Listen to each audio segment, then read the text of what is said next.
The Cuba Domadores went into day 2 of their semi-final against the Mexico Guerreros, knowing that they were already through to the final. The home side had recorded a 5-0 win on day 1, and due to the fact that Carlos Mina was unable to compete at light heavyweight for the Guerreros on day 2, La Cruz received the walkover, and Cuba was 6-0 up before boxing on the second day of competition had even started. There were still 4 bouts to be completed.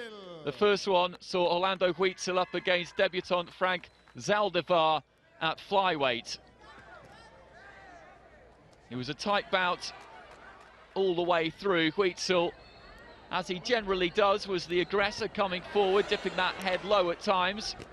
Zaldivar, particularly in the second and third rounds, managed to find his range a little bit better and pick Huitzel off as he came in.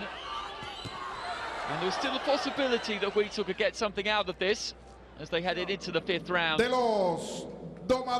it was Zaldivar who got the decision on the scorecards.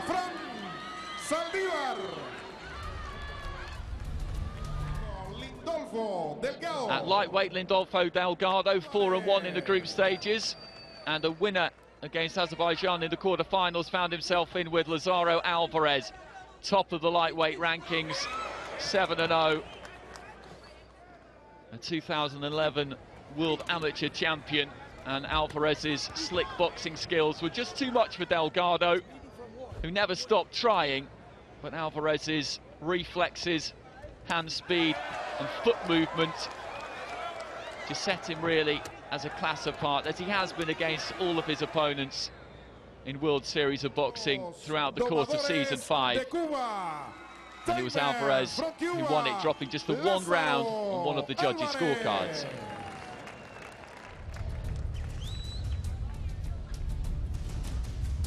From Mexico, Hector Reyes. A welterweight, Hector Reyes, found himself in against Roniel Iglesias, another much decorated Cuban fighter, London 2012 gold medalist and a former amateur world champion to boot. Reyes, a tall, rangy fighter, tried to use his reach, but Iglesias, boxing out of the southpaw stance, sneaked those right hands through on occasions, was also accurate with that southpaw backhand, and movers Reyes did try to do. He was caught on a number of occasions and really found it very difficult to land any punches of his own.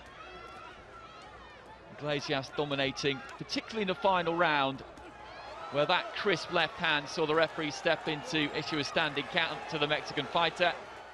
That saw 2 of the judges give that final round by a score of 10-8, and Iglesias again took the decision by a very comfortable margin. The 4th and final fight of the night came at super heavyweight. Jorge Quinones making his debut for the Mexico Guerreros in against Lenier Ferro, who had 6 wins and 1 defeat to his name in the group stages.